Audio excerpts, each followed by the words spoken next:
Final Destination 5 is about one man's premonition of a suspension bridge collapse that saves his coworkers and himself, but that all leads into death going after them one by one.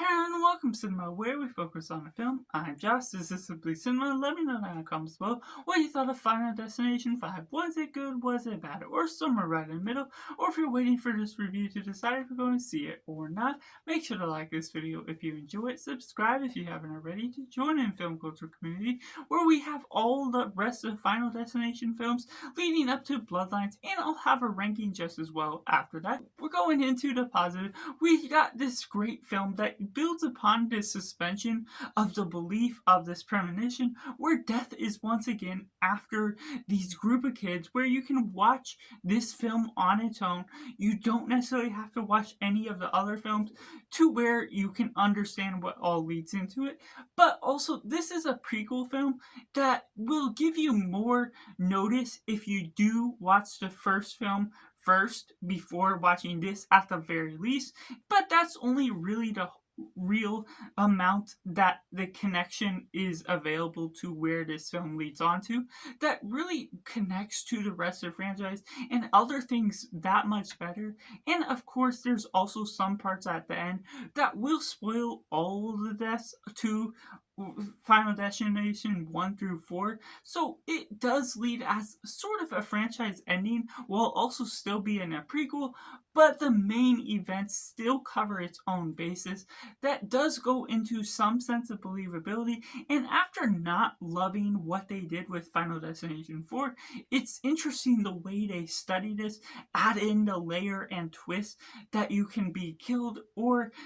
kill someone else, that gives you the lives and the number of years that that person would have lived for. And it's a trade-off. That's an interesting play on the gimmick of death going after them once again. So the variables are still generally the same, but it has that fresh little twist that does add an own sense of flavor that builds upon these characters, where the filmmaking is rather good in some sense. It's not super out there, but it's still something that's grounded and follows and tracks along the characters in a nice way. There's some great kills here and there throughout where we're following that gets you energized to where this franchise is tackling. There's a lot of misleading what is the setup to a certain kills, and there's no longer any foreshadowing or specific clues given to the guy with the premonition, or any of the others for that matter, that will lead you to specifically know exactly when they will die. Obviously, there's a sense of when they're focusing on one character, but there's also the variable where these characters don't get the idea right away that because this is a prequel to the original, there was no previous event that sets off the idea that death is in control. The variables are all in factor and all go into play with these people that just don't know what these accidents can happen after they get saved from the bridge. Now, after the third death, they start to pick up on a particular pattern that leads into an interesting detective mystery plot as well, that really goes into play with what all the variables. And you get Tony Todd's character that only shows up in a cameo within the first two films that could do a lot more, and he does play a bigger part in this one. He's not a major character by any means, but he does show up at the particular deaths that makes it that much more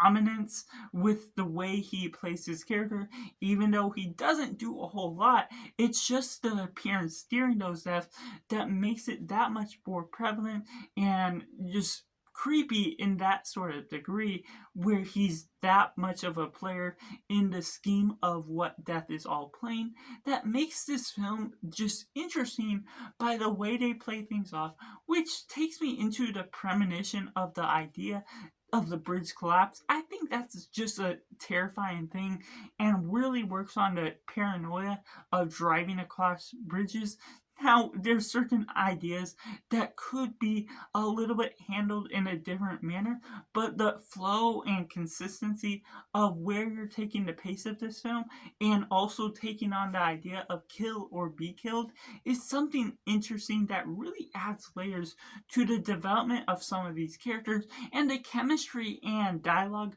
between the characters is a lot better than some of the other parts of this franchise. What we're taking out of the characters as a whole does handle some parts in a little bit more better of a manner. The way they evolve these characters, take some of their arcs as a whole, even if it isn't so deep with the complexity, that's not necessarily what you're going into this franchise for. Which takes me into the mix elements. There's some parts scattered throughout where it may be too violent, may lead to paranoia. So if that's not something you are wanting to get into, then this film, or the rest of the franchise for that matter, may lead you into scary events of the real world and going into the supernatural effect that just may lead you to look at different things in the real world in a different way by the foreshadowing of death. Now, there's some aspects to the story itself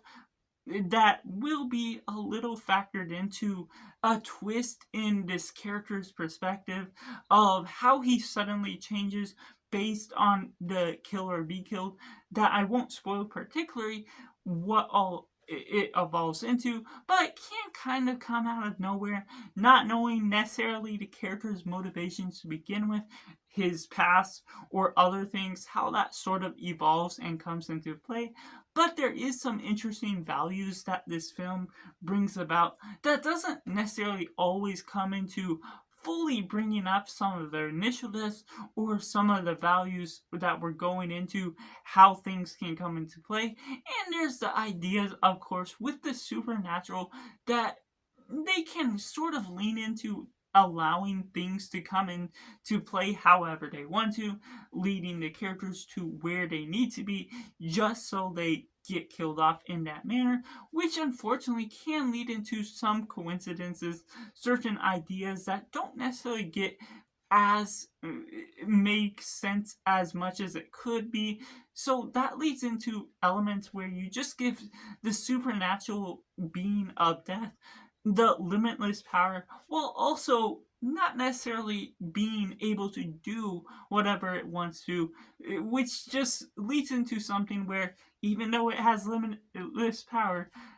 it just goes into something that is still controlled to the way that the writers have to do, because of course they want to keep some characters going throughout wherever you're taking the film as a whole. It takes me into the negatives, to which I have to say that I feel like they could have done a lot more with the agent character that is evolved when taking into consideration his subplot, the detective mystery sort of vibe that they're going for.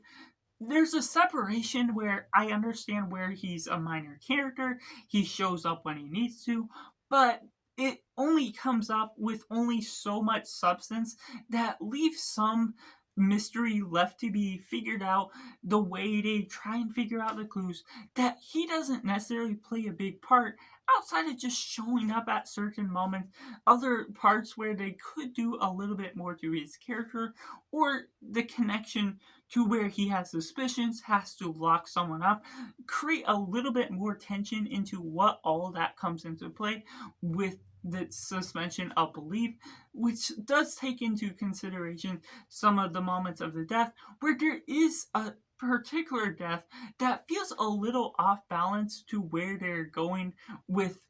someone landing hard on the floor and they just collapse in two,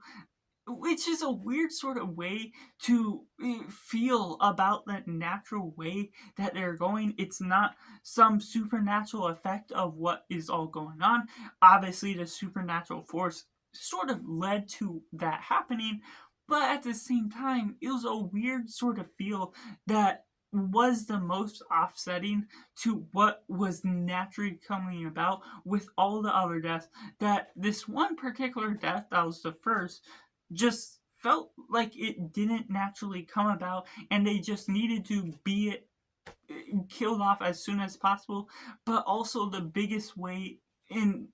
what it was portraying as a whole that didn't naturally feel like it came off in the way it was actually coming about. So that's just my personal review for Final Destination 5, which I have to rate as simply 7 out of 10. A quite bigger surprise than I expected. So generally, could be higher up on my list, but you'll just have to wait into that after my Final Destination Bloodlines review and my ranking coming up just as well. So make sure to like this video if you enjoy it, subscribe if you haven't already to join in film culture community where we talk about the love of cinema as a whole. Make sure to comment down below your personal thoughts on this film just as well, and make sure to do yourself a favor and go watch a movie.